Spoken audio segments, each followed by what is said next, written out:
Atë që nuk e bëjnë dot përpara shtëpisë apo në lagje, e kanë arritur në qendër të Tiranës. Të martë fëmijët janë ndjerë zot të kryeqytetit, por dhe bicikletave e patinave, që më në fund u kanë fshirë plurin. Tani po kënaqem, edhe këta po më kërkojnë t'ikim shtëpi, më them prisni 2-3 akoma se po kënaqem prandaj. Se në lagje nuk është se i vesh shumë herë patinat. Nuk është se më lejojnë shumë. Se s'të lën prindrit në lagje? Po nuk më lën sepse ka shumë makina. Dita pa makina ka dhënë efektet e saj edhe tek bizneset që tregtojnë dhe riparojnë bicikletat. Në pikat e shitjes apo serviset e tyre thonë se një fluks i tillë pune nuk është vënë re më parë. Dje dhe pardje kam punuar nga mëngjesi, që kam zakonisht 7 deri në orën 9. Zakonisht punoj 7 me 7 për shemb, pa pushuar, po e kam fluksin e kam parë. Dhe sot në mëngjes biles shpejt rendin fëmijët që ti mbyllin ca gjëra të vogla në mënyrë që të ishin në orar edhe në vende të caktuar. Ndryshe nga sa pritej, dita me bicikleta nuk shkaktoi kaos në akset e tjera ku qarkullonin automjetet.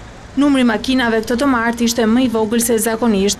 Megjithatë, për shumë qytetarë që nuk e kishin ditë pushimi si nxënësit e shkollave, makina mbetet një mjet i domosdoshëm pune dhe transporti. Po nuk e las se jam me fëmijë të vogël edhe jam i detyruar prandaj.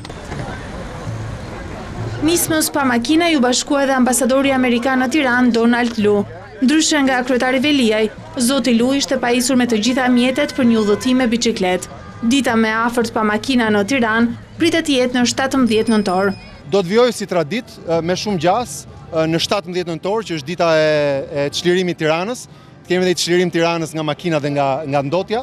Ajri në mesditë ishte 4 herë më i pastër se një ditë normale. Por përsa kohë këta fëmijë nuk kanë infrastrukturën dhe sigurinë për të shkuar në shkollë me bicikletë, këto mjete do t'i mbajnë në shtëpi si dhurata e radhës nga prindrit. Jo, nuk shkoj në shkollë me bicikletë. Pse?